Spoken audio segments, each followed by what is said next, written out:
I still remember that day. The day I finally stepped out of the hospital after 30 long, painful days. My legs felt weak, my body felt fragile, and my mind was spinning from all the medications and the endless beeping of hospital machines. The smell of antiseptic still lingered in my nose, a constant reminder of the time I had spent trapped in a sterile, lonely room. I had thought the worst was over, that I would finally return to the comfort of my own home, my sanctuary. But the moment I opened the front door, something felt wrong. The house was quiet, too quiet. Normally, I would have been greeted by the laughter of my grandchildren, the sound of the television playing in the living room, or the clinking of dishes as my family prepared something for me to eat. But there was nothing, only silence. I called out softly, "Hello? Is anyone here?" My voice echoed off the walls, but no one answered. A chill ran down my spine. Something inside me whispered that this silence was not normal. As I walked through the hallway, I noticed something on the dining table, a stack of papers. At first, I didn't recognize what they were, but then I saw my name on them. My heart stopped. Papers I should never have had to sign without my knowing were laid out in front of me. The top sheet was a property transfer document. I read it with trembling hands. My house, my home had been handed over. To whom? My son's wife's family. My mouth went dry. My knees felt weak and I sank into the nearest chair. How could this happen? I had been in the hospital fighting for my life, and while I was unconscious in that sterile bed, my son had betrayed me in the worst way possible. I tried to call him, my voice cracking with fear and confusion. He answered after what felt like an eternity. "Mom, it's complicated," he said, his tone unusually cold. "We thought it was best. Best for whom? Not me, that was certain." Every word he said felt like a knife slicing through my chest. I couldn't understand how the son I had raised, the boy I had nurtured, the man I had trusted, could do this to me. As I sat there shaking and trying to process the betrayal, memories of the hospital came rushing back. The fear, the loneliness, the nights when I had whispered to myself, begging for someone to be there. And now, coming home, I realized that the loneliness had not ended. It had only changed form.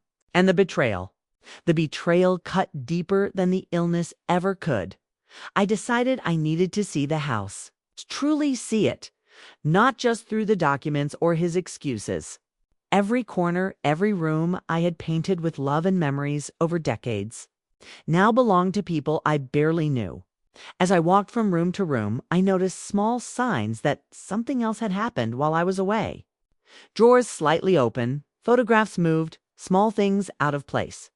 It was as if the house itself was whispering to me, telling me secrets that I wasn't supposed to hear yet. Then I heard a soft knock on the window behind me. My heart jumped. Who could it be?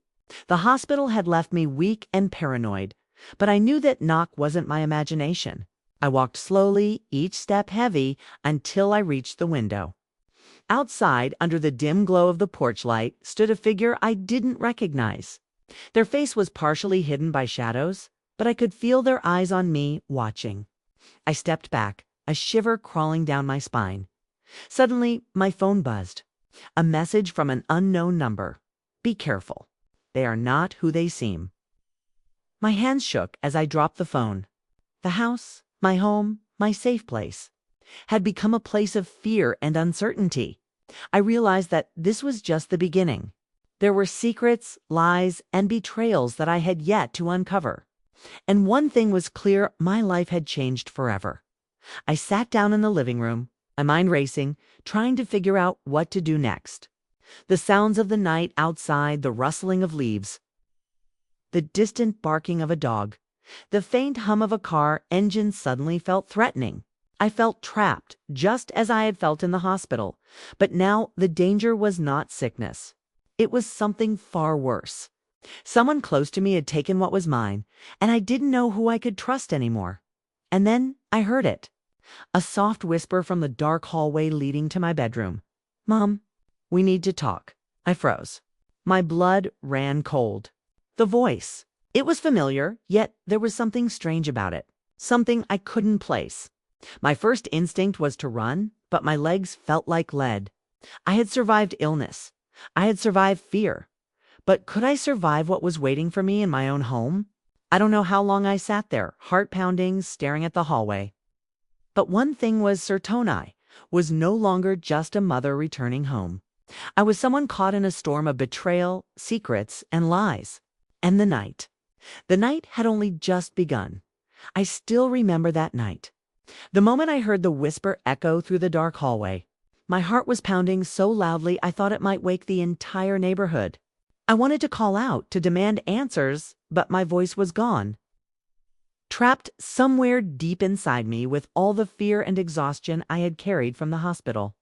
Slowly, I got up, my feet dragging across the cold wooden floor.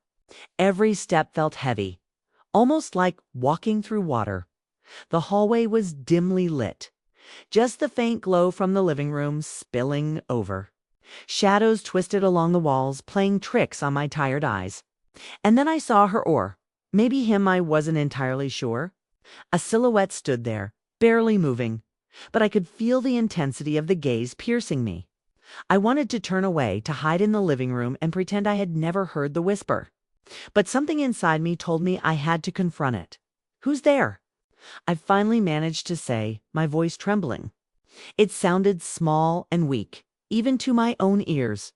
The figure stepped forward slowly into the light, and I gasped. It was my daughter-in-law.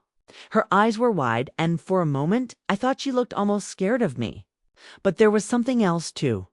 Something I couldn't quite place. A secret, Mom. "We need to talk," she said again, this time more clearly. Her tone was calm, but there was a sharp edge to it, like a knife hidden under silk. I felt a chill run down my spine. I had seen her smile countless times before, but this was different. This was not a smile. It was a warning. I sat back on the couch, trying to steady my shaking hands. "Talk about what?" I asked, my voice finally gaining a little strength. "Why is my house? Why did you take it?" She didn't answer immediately.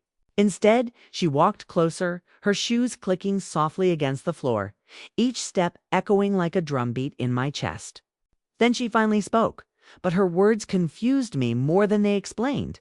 "Mom, it's not what it looks like. Your son. He wanted to do the right thing. I didn't force anything." I felt a wave of disbelief. My son, the man who promised he would always protect me, had signed away my home while I was in the hospital. And now she was trying to explain it away with polite words and soft lies. I wanted to scream, to demand answers, but the words caught in my throat. I realized then that I had no idea who I could trust in this house anymore. Then why? I whispered almost to myself. Why would he do this? Why hand my home to people I don't even know? She looked down, and for a moment there was hesitation. Then she looked back at me, her eyes gleaming with a strange light. "Mom, there are things you don't know. Things your son thought you shouldn't see." Yet my heart skipped a beat. What could she possibly mean? Secrets, lies, betrayal after betrayal. My mind started racing, trying to put the pieces together. But the more I thought, the less I understood. How could a simple home, a simple life, be filled with so much deceit? I noticed something on the floor near her feet, a small envelope, partially hidden by the shadow of the sofa. My curiosity overcame my fear. I reached down and picked it up. Inside was a key and a single note. "Don't trust him. Not everything is as it seems." I froze. The handwriting was familiar, but I couldn't place it. Who had left this for me? How did it get here? My mind was spinning, and I felt the first real twinge of panic. I had survived illness. I had fought through pain. But now I was facing a betrayal that I couldn't see coming. From people I thought I could trust, her voice broke my thoughts again. "Mom, you need to understand. It's bigger than the house. Much bigger. And if you want the truth, you need to follow the instructions in that envelope. But be careful. Some people don't want you to know." I stared at the key in my hand, my pulse racing. What did she mean, don't want me to know? Who could that be? My son? His family? Someone else entirely? Every instinct in my body screamed that danger was near, that my home, the place I thought was my sanctuary, had become a trap. For the first time, I realized that the hospital stay, the illness, the pain, none of that mattered anymore. The real struggle had only just begun. My son had betrayed me, yes, but there were secrets hidden in this house. And perhaps in my own family that I had never imagined. I looked up at her again, my hands trembling around the key. "Tell me, what am I supposed to do?" I asked. She shook her head slowly. "I can't tell you everything. Not yet. Just remember, trust no one, not even him." And then, just like that, she was gone. I turned to see the hallway empty, silent, the shadows swallowing her presence as if she had never been there.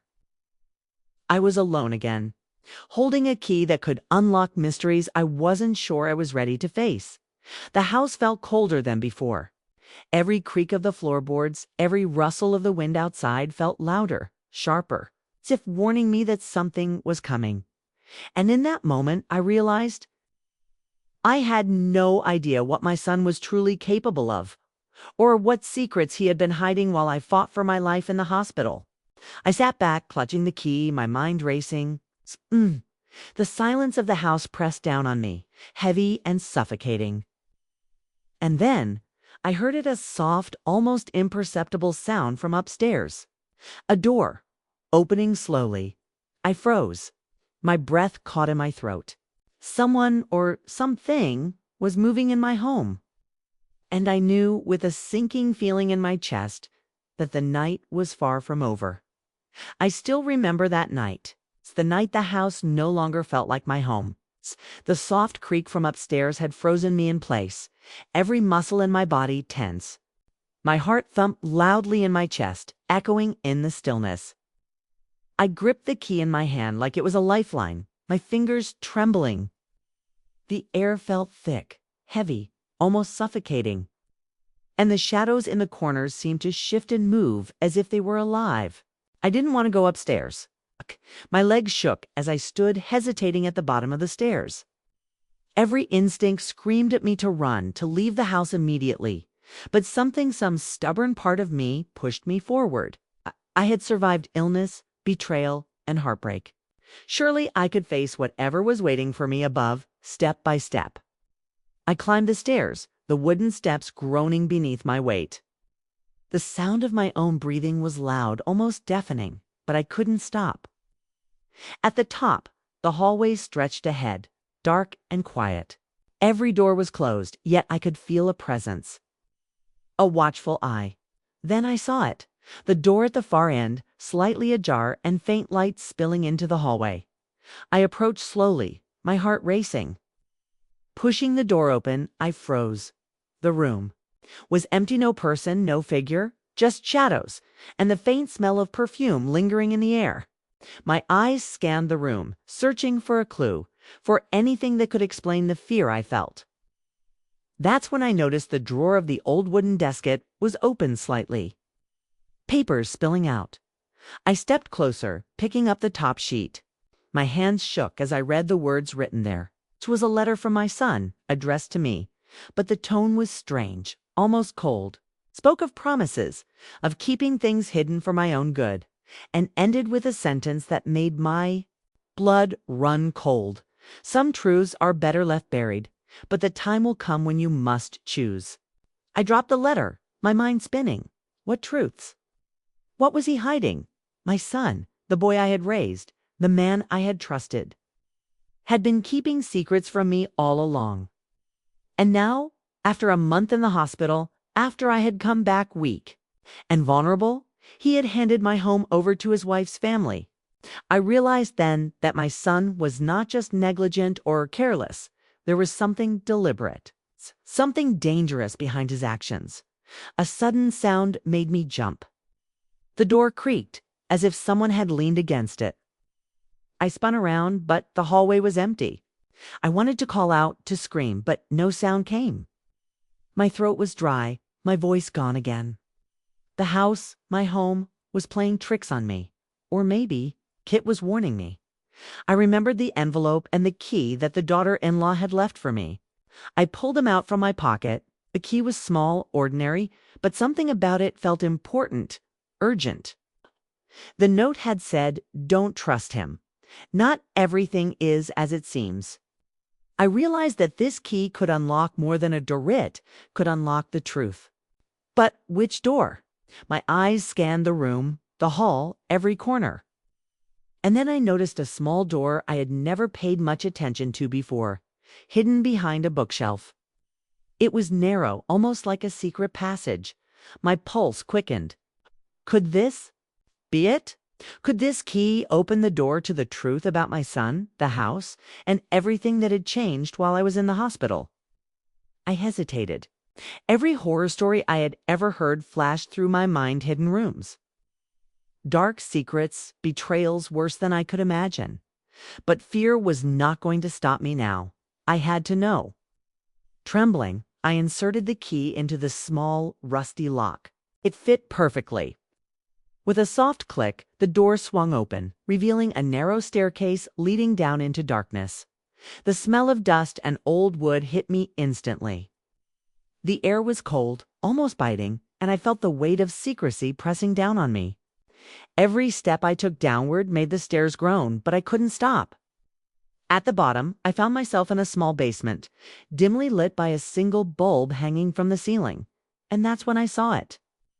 Stacks of papers, boxes filled with documents, photographs, and letters. Evidence of things I had never known. Things my son and his wife's family had hidden from me. My hands shook as I sifted through them. There were letters detailing transactions, promises, and what looked like plans to control my property. But then I found something else: a photograph. My son, my daughter-in-law, and several unknown people standing in front of my house, signing papers I had never seen while I was still in the hospital. Anger, betrayal, and confusion surged through me. My son had planned this, and he had done it while I was too weak to fight. But why? And who were these other people? My mind raced with questions, but no answers came. Only the quiet hum of the basement light and the oppressive weight of secrets. And then I heard a noise behind me, a soft shuffle, almost like a footstep. I turned, heart in my throat, but the basement was empty, and yet I could feel someone or something watching me.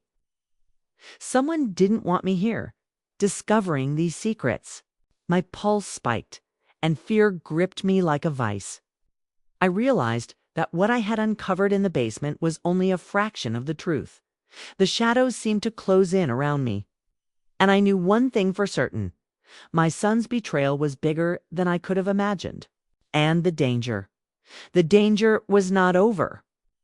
Someone was following my every move, waiting for the moment I uncovered too much. I backed away from the boxes, my mind racing. I had to be careful. I had to figure out the next move, and I knew that tonight nothing would be the same again. I still remember that night. The night I realized my home was no longer mine and that every shadow seemed to hide a secret. The basement was cold, damp, and smelled of old wood and dust. My hands were shaking as I stared at the boxes and papers scattered before me. Every document, every photograph was a piece of a puzzle I didn't want to believe existed. My son, my own flesh and blood, had betrayed me. But how deep did it go? I tried to focus on the papers, trying to make sense of what I was seeing. There were contracts, legal documents, and even letters from lawyers I didn't recognize. Some were about property, some about money, and some were personal notes between my son and his wife's family. The handwriting was formal, almost cold, and the words made my stomach twist. They had planned this while I was helpless in the hospital. They had used my illness, my weakness, to their advantage. I felt a surge of anger so strong I could hardly breathe. Then I heard a faint sound, like a whisper coming from above. I froze, straining my ears. It was so soft I thought I imagined it. But then again, a shuffle, the sound of footsteps moving slowly across the floor above. My heart raced. Someone was in the house with me. Someone who didn't want me discovering these secrets. I grabbed one of the boxes, hoping to shield myself, and crept toward the small staircase leading back up. My mind was racing. Should I confront whoever was there, or should I escape? The thought of calling the police crossed my mind, but I hesitated. What if this was someone from my own family? My son, his wife, someone who I had once trusted. I took a deep breath and stepped onto the first stair. A sudden creak made me jump. I froze, holding my breath, listening. Silence, then another creak, closer this time. I realized that whoever was upstairs knew I had been in the basement.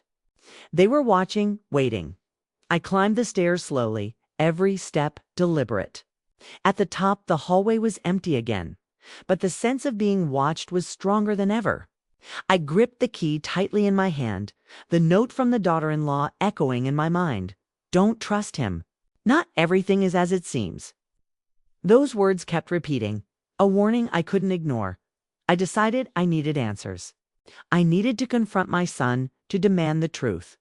I walked to his room, my heart pounding, every sound in the house amplified in my ears.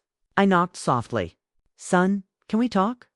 My voice trembled, but I forced it to sound steady. No answer. I knocked again, louder this time. I know you're here. Open the door.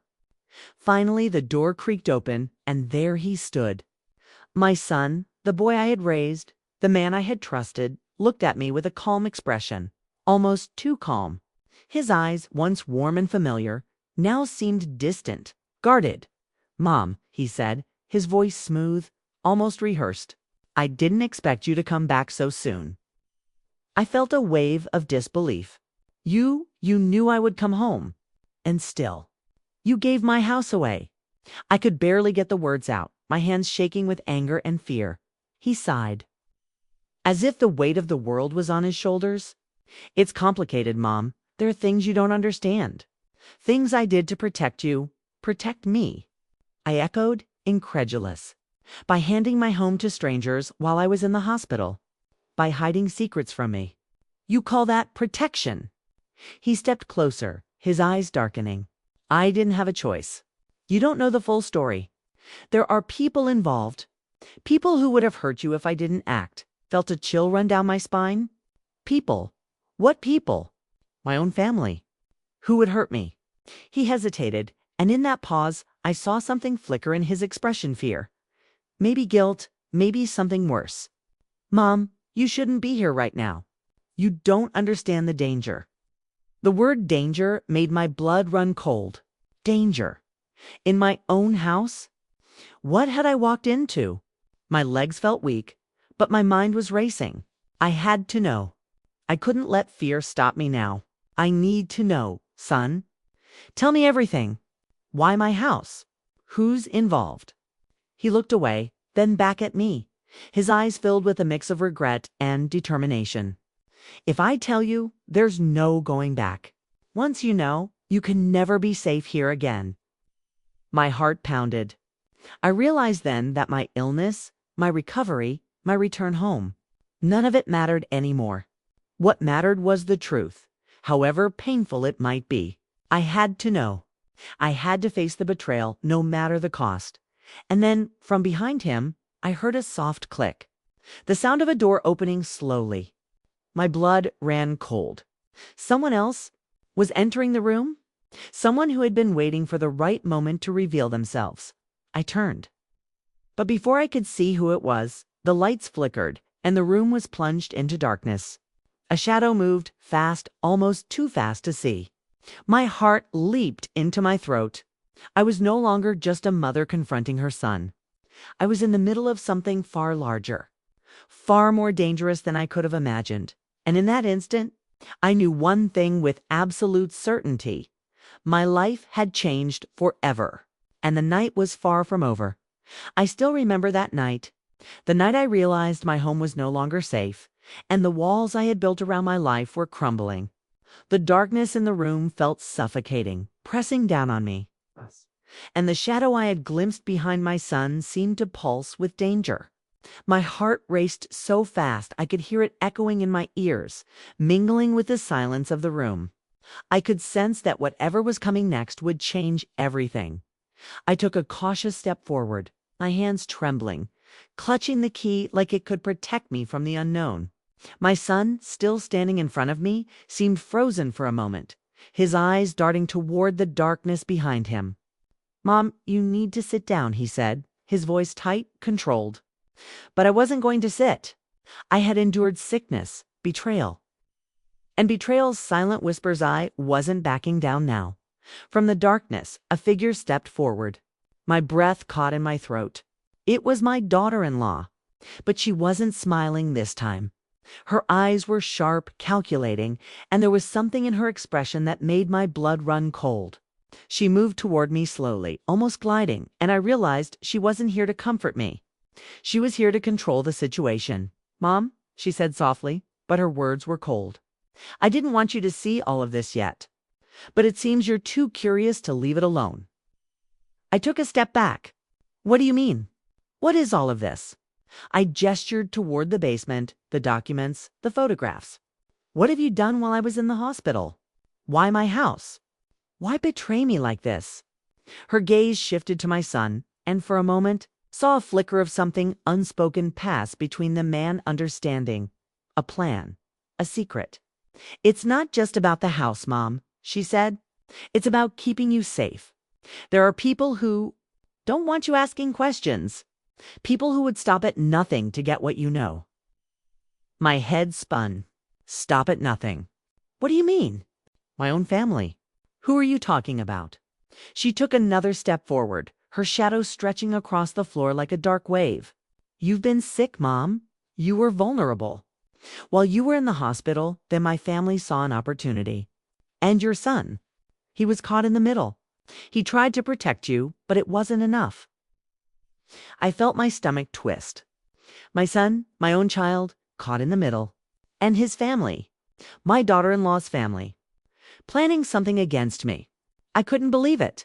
The people I had trusted most were now strangers with hidden motives. And I had no idea who I could rely on. Suddenly the room went silent, and I felt the air shift. A soft creak from the hallway made me turn sharply. Another figure appeared, this one tall, cloaked in shadows. My heart leaped into my throat. I recognized the outline immediately. It was one of the people from the photographs I had seen in the basement. Standing in the doorway like they had been waiting for me. The tension was unbearable. My son took a step toward me, shielding me slightly. But the stranger's gaze locked onto me. I could feel the intensity of their stare, cold and calculating. "You shouldn't have come back," the voice said, low and menacing. "Now you know too much." I froze, unable to move. The key in my hand felt heavy, almost as if it carried the weight of all the secrets in the house. I realized then that the danger wasn't just about the house or money or betrayal. It was about power, control, and things I had never even imagined. My life had been placed in the hands of people I didn't understand, and now I was standing in the middle of it all. My son stepped closer to me, his voice urgent. "Mom, listen. We have to stay calm. You need to follow my lead. If you make one wrong move, they could. Hurt you who? Who could hurt me?" I demanded, my voice shaking. "These are my family. My son, my daughter-in-law. They should be protecting me, not threatening me." The cloaked figure in the doorway shifted, and a small smirk appeared. "Family is only what you see. Not everything is as it seems." I realized then that the betrayal went deeper than I could have imagined. My son and his wife might have been trying to protect me, or they might have been manipulating me. I didn't know what to believe. Every instinct screamed danger.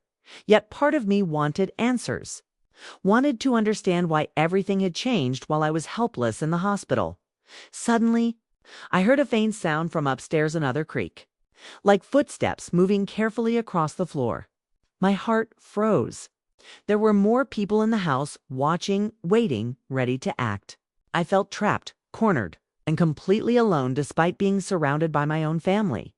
The daughter-in-law took a step closer, her eyes never leaving mine. "Mom, you have to trust me, or at least trust the instructions in the envelope. That key isn't just for the basement. It's for protecting yourself. The truth is dangerous. But if you follow it carefully, you might survive this and uncover what really happened while you were gone. I gripped the key tighter, my knuckles white. Danger, secrets, betrayal, and my own family standing on the line between protection and deceit. I realized that the night was far from over. And in that moment, I knew one thing: my life had changed forever. And I couldn't turn back as I took a shaky step toward the basement. My son whispered, almost under his breath, "Be careful." "Mom, some things once seen cannot be unseen." And then the lights flickered again, plunging the room into darkness. I could hear whispers, shuffling feet, and the soft click of a door closing somewhere behind me. I still remember that night. The night I realized my house, the place I had once called safe, had turned into a labyrinth of secrets and danger. My hands were shaking, the key clutched tightly like a talisman, my mind racing with everything I had seen so far. The shadows around me seemed alive, moving subtly as if whispering threats I couldn't quite hear. My heartbeat pounded in my ears, a constant reminder that I was no longer in control. I descended the basement stairs again, my legs trembling with a mixture of fear and determination. The cold air hit me, biting at my skin, and the faint smell of dust and old wood made me shiver. Boxes and papers were still scattered around, but now I looked at them with a new purpose. The key I held wasn't just for a lock, it was a way into the truth. The hidden parts of my life I hadn't yet discovered. I started examining the boxes one by one. Photographs, letters, legal documents, they all told a story of deceit and betrayal. My son and his wife's family had been working behind the scenes, planning, maneuvering, and using my illness as a chance to take control. But there were things I hadn't expected, things that made my stomach twist with fear. There were letters addressed to people I didn't know, detailing meetings, agreements, and something ominously labeled "Plan for Control." A sudden sound made me freeze, a soft click, like someone opening a door. My heart leaped. I wasn't alone. Someone was in the basement with me. I gripped the key tighter, ready to defend myself, though I didn't know against whom. My mind spun with possibilities. Was it my son trying to warn me, or someone else entirely, lurking in the shadows with dangerous intentions? From the darkness, a voice whispered, low and almost menacing, "You shouldn't be here." I spun around. The basement was dim, shadows clinging to the corners, and I could barely make out a figure. My pulse raced. I didn't recognize the person, but the familiarity in the voice sent a shiver down my spine. My instincts screamed danger. "Who are you?" I demanded, my voice shaking but loud enough to echo off the walls. The figure stepped closer into the faint light. It was a man, tall and imposing, his eyes dark and unreadable. "I'm here because you've seen too much," he said. "Your son, your family. They've been protecting you from what you don't understand. But now you need to know the truth. We'll leave before it's too late." The words made my head spin. Protecting me? What truth could be so dangerous that it required secrecy, manipulation, and betrayal? My body trembled as I realized the scope of what I had stumbled into. The hospital, my recovery. Even my home, everything was connected to something far larger and darker than I could have imagined. I clutched the key, realizing it wasn't just a key, it was a test. A way to unlock secrets, yes, but also a way to navigate danger. I glanced back at the boxes and papers, then at the man in front of me. "Tell me, what is happening? What is the truth?" He hesitated, then slowly reached into his coat and pulled out a folder. Inside were documents I had never seen: financial records, signed agreements, even photographs. My heart sank as I realized that my son and his wife were only part of a larger network. Powerful, wealthy people had been maneuvering behind the scenes, using my home and my family as pieces in a game I hadn't even known existed. "You have to understand," the man said, his voice grave. "This isn't just about the house. It's about influence, control, and protecting secrets that could destroy lives. Your son tried to shield you, but even he couldn't stop what was coming." I felt dizzy, my hands trembling, the weight of betrayal pressing down on me. The son I had trusted, the family I had loved, and even the home I had built. All of it was caught in a storm of deception. My mind raced. If my own family had been involved, what could I trust? What would happen if I exposed the truth? The man stepped closer. "There's more you need to see," he said. "Documents, hidden rooms, evidence of everything that's been done while you were in the hospital. But be careful. One wrong move and the people who want to keep these secrets buried won't hesitate." I felt my heart freeze. Danger wasn't just around MIT, was in the house itself, in the people I had trusted. And I realized with a sinking feeling that my life would never be the same again. Every step I took from this moment on would be into uncertainty, betrayal, and possibly even danger. I swallowed hard, trying to steady myself. I had come home expecting comfort, familiarity, and healing. Instead, I had found fear, deceit, and secrets that threatened to destroy everything I had known. And yet, despite my terror, a small spark inside me refused to die. I had to know the truth. I had to see it, face it, and survive it. And as I looked around the basement, at the piles of evidence and the shadowy figures standing before me, I knew the night was far from over.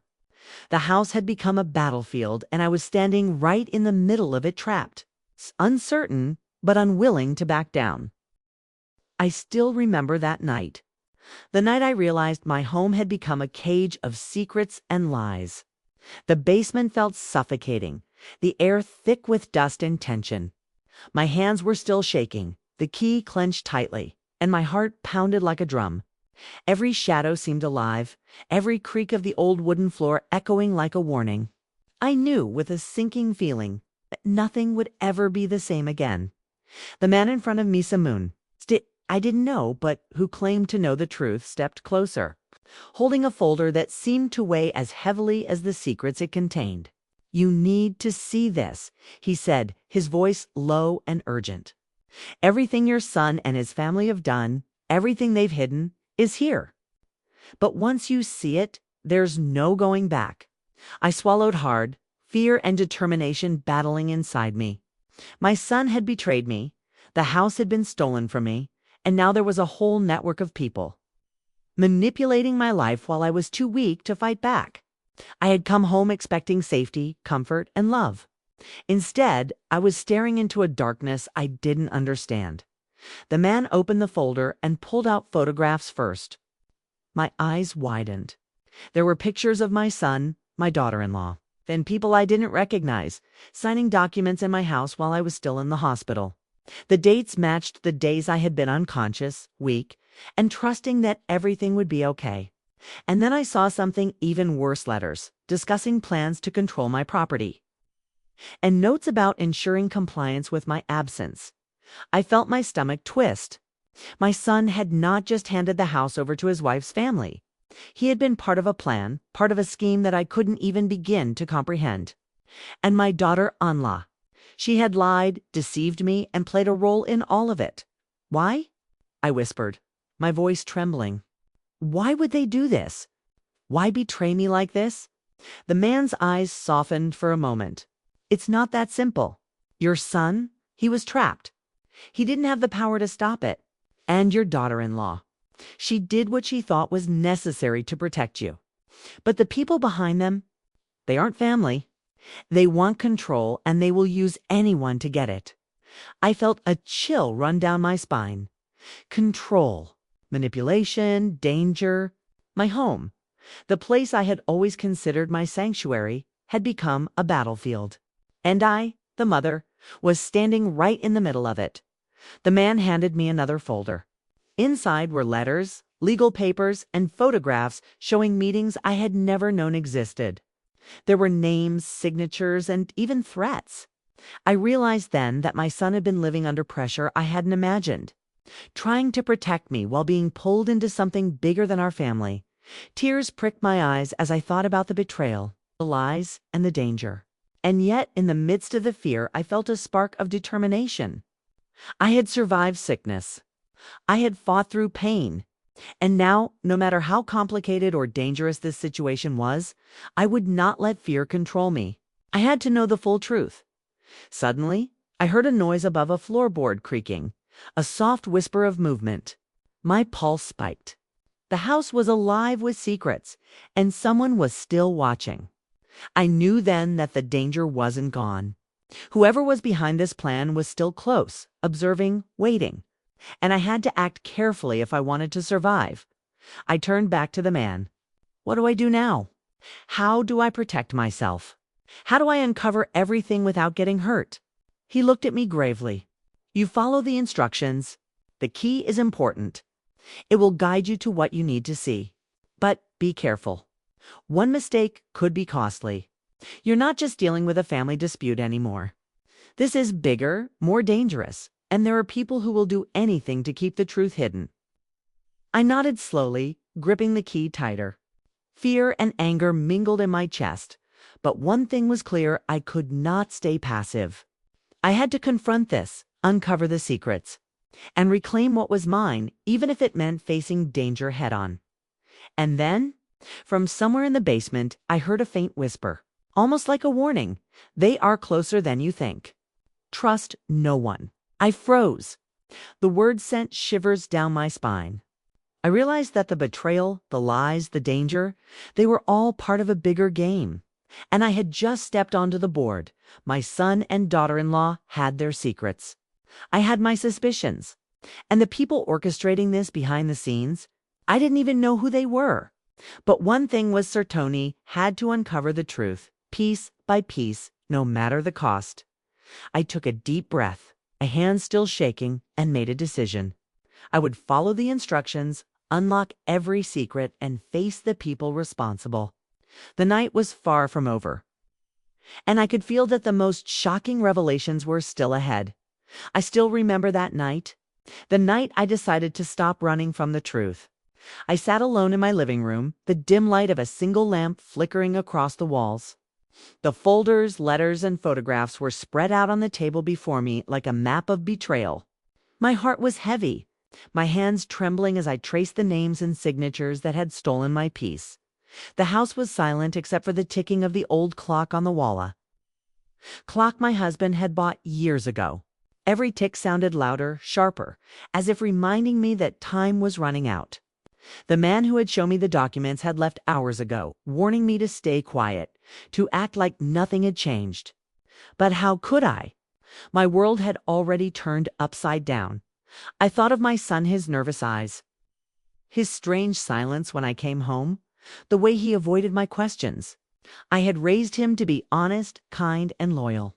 And yet, somehow, he had become part of this dark plan. My heart ached, not only from anger, but from sorrow. How much had he suffered? How much pressure had been placed on him while I lay helpless in that hospital bed? The key, the mysterious key I had found, lay in front of me on the table. I stared at it, its dull metal glinting faintly in the lamplight. I had learned that it opened something hidden within my home, something the man had warned me about. He said, "The key will lead you to what they fear most." His words echoed in my mind. I rose slowly, my legs weak, but my resolve firm. I walked through the silent halls of my house, every shadow stretching like a memory of the life I once had.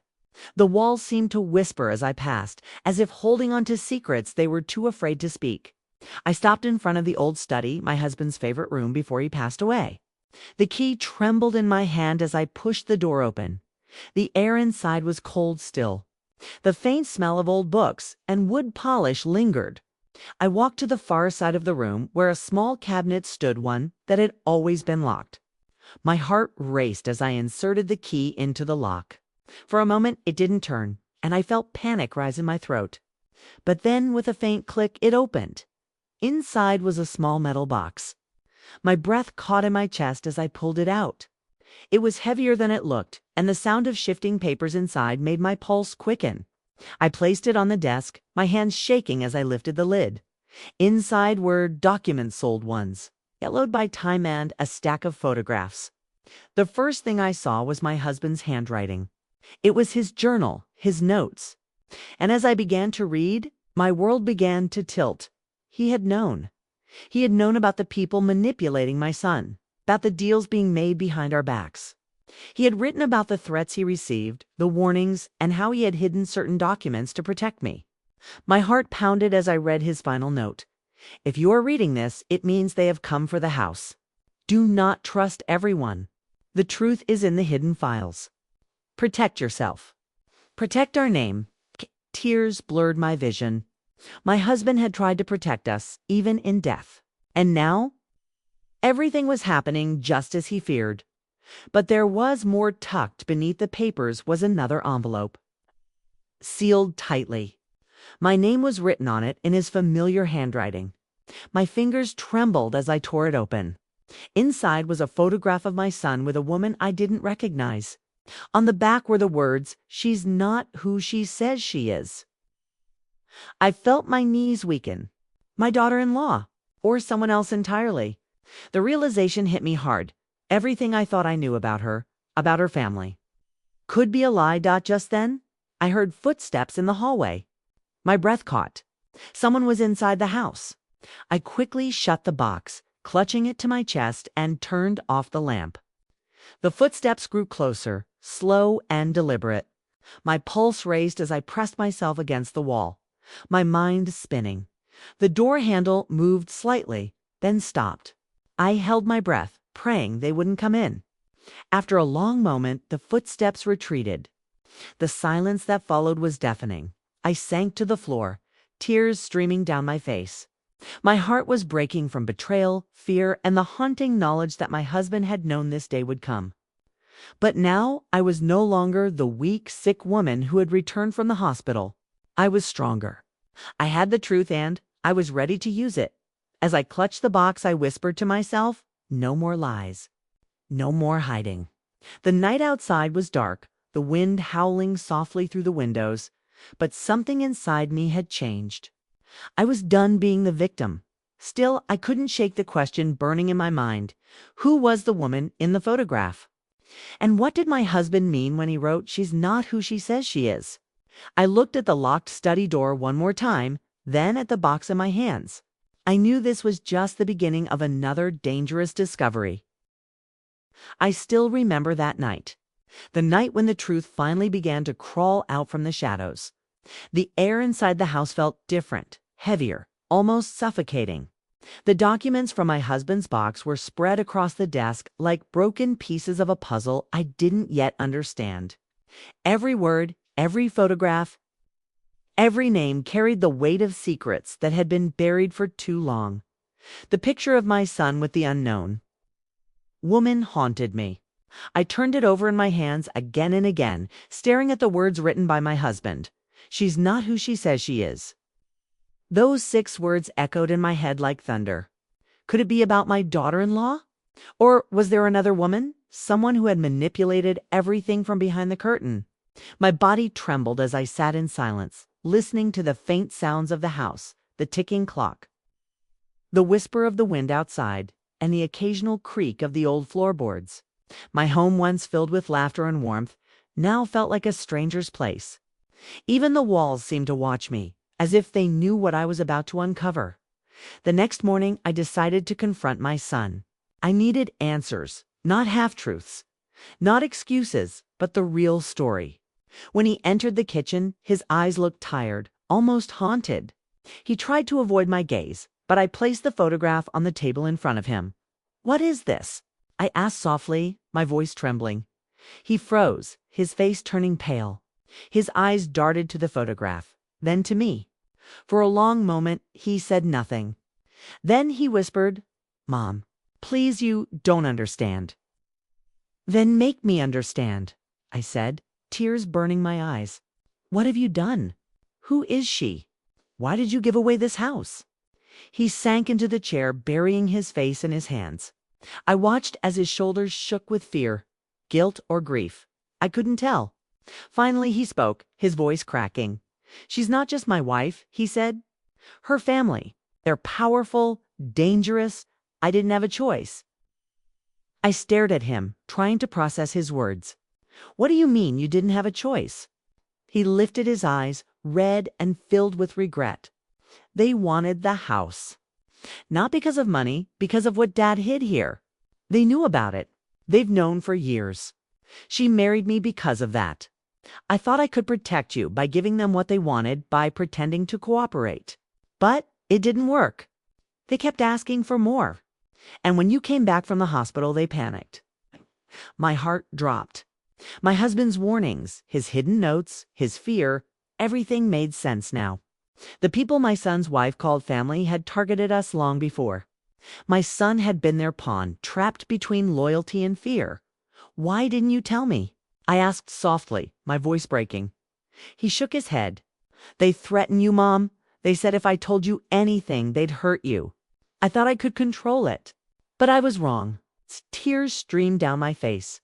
My anger faded into heartbreak. My son had betrayed me, yes, but he had done it out of fear, not greed.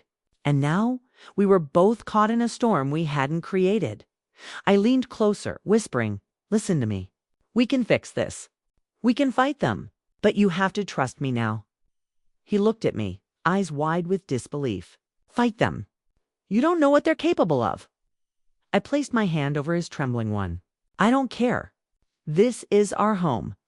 They took everything from me once. I won't let them take it again."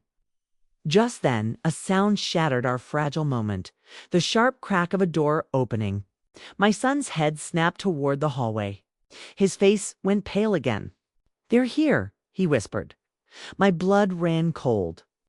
Footsteps echoed down the hall, slow and deliberate. I felt the same chill I had felt that first night when I came home, the same sense that I was being watched. "Control, Dot." My son stood up quickly. "Mom, go to the study," he whispered urgently. "Take the box. Don't let them find it. Whatever happens, don't come out." Before I could argue, he turned toward the door. My heart pounded so loudly it drowned out everything else. I hesitated for a second, every instinct screaming to stay with him, but I knew he was right. I grabbed the box and ran to the study, locking the door behind me, through the wooden door. I heard muffled voices, my son's tense, and another cold and commanding. A woman's voice. My heart stopped when I recognized it. It was her, my daughter-in-law. Her tone was calm, almost mocking. "You had one job and you failed," she said. "Now your mother's going to ruin everything." My hands trembled as I pressed my ear to the door. I could barely hear my son's reply. "Please, don't hurt her. She doesn't know anything." "Oh, but she does," she said coldly. "And that makes her a problem." I felt my heart seized. The air seemed to vanish from the room. I looked at the box in my hands, my husband's final protection. The truth they were after, and realized I was no longer just uncovering secrets. I was fighting for my life.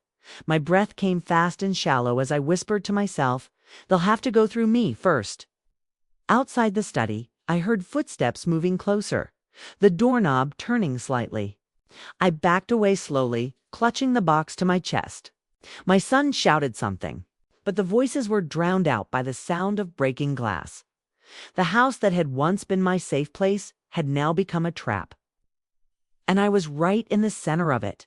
I still remember that night. The night everything came to light. The night I finally understood the full extent of the betrayal and the danger surrounding me. My hands were clutching my husband's box, my heart pounding in my chest as I pressed myself against the study wall. Outside, I could hear the muffled voices of my son and my daughter-in-law, the tension between them crackling like electricity. The doorknob rattled again, and I realized the moment of truth had arrived. I couldn't hide any longer. Whoever entered this room would face me, the woman they thought weak, sick, and helpless. I drew a deep breath and stepped toward the door, gripping the box like a shield. When the door finally swung open, it wasn't just my daughter-in-law. Standing behind her were several people, strangers to me, all dressed sharply, their eyes cold and calculating. My blood ran cold. I realized then that I had underestimated just how far this betrayal went. She stepped forward, her calm, composed demeanor hiding the threat I could feel radiating from her. "You shouldn't have opened that box," she said softly, almost like a warning. "Some things are better left buried." I met her gaze without flinching. "No," I said firmly, my voice steady despite the fear racing through me. "You were wrong to think you could take my home, my life, and my family. You underestimated me." The room fell silent for a moment. Then, unexpectedly, my son stepped in, standing beside me. "Mom is right," he said, his voice resolute. "I made mistakes. I didn't tell her everything because I was scared. Scared for her, scared for this house. But we can't let them control us anymore." A tense confrontation followed.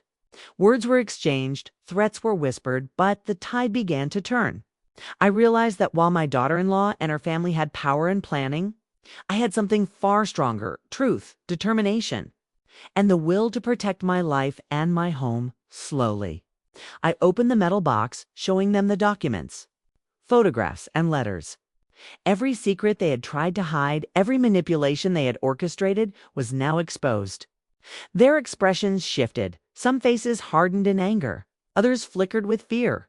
"You see," I said, my voice firm, "all of this proves what I've suspected. And now it's not just words against words. This is real. And I will fight to keep my home, my family, and my life safe." There was a pause, a moment where time seemed to hold its breath. Then, unexpectedly, my daughter-in-law stepped back, her eyes narrowing, calculating. She realized she no longer had control. The people who had supported her plans began to falter, unsure how to proceed. My son grabbed my hand, and together we stood strong. I finally understood that betrayal could be faced, lies could be uncovered, and even the darkest secrets could be brought to light. That night, the house, once a battlefield of fear, became a place of courage, truth, and reclaiming what was mine. We spent hours sorting through the documents, uncovering every secret, and finally making sense of the tangled web that had ensnared us. My son apologized repeatedly, and though the pain of betrayal lingered, I could see he had learned from it. Together, we began to restore trust, step by step. By dawn, the house felt different. The shadows seemed lighter, the air clearer. I walked through the halls, the walls no longer suffocating me. I realized something important. While some people in life may betray, manipulate, or lie, the truth has a way of coming out. And when you face it with courage, you survive, stronger than before. I still remember the moment I stood in the living room, looking at the sunrise breaking through the windows. The house, my home, was finally mine again, not just because of keys or legal documents, but because I had faced the fear, uncovered the secrets, and refused to be defeated. And that's what I want to leave you with, my audience. Life may throw betrayal, danger, and secrets your way. People you trust may disappoint you. But no matter what, you have the strength to face the truth, protect yourself, and reclaim what is yours. If you enjoyed this story, please like, subscribe, and share your thoughts in the comments. And remember, sometimes the darkest nights lead to the brightest mornings.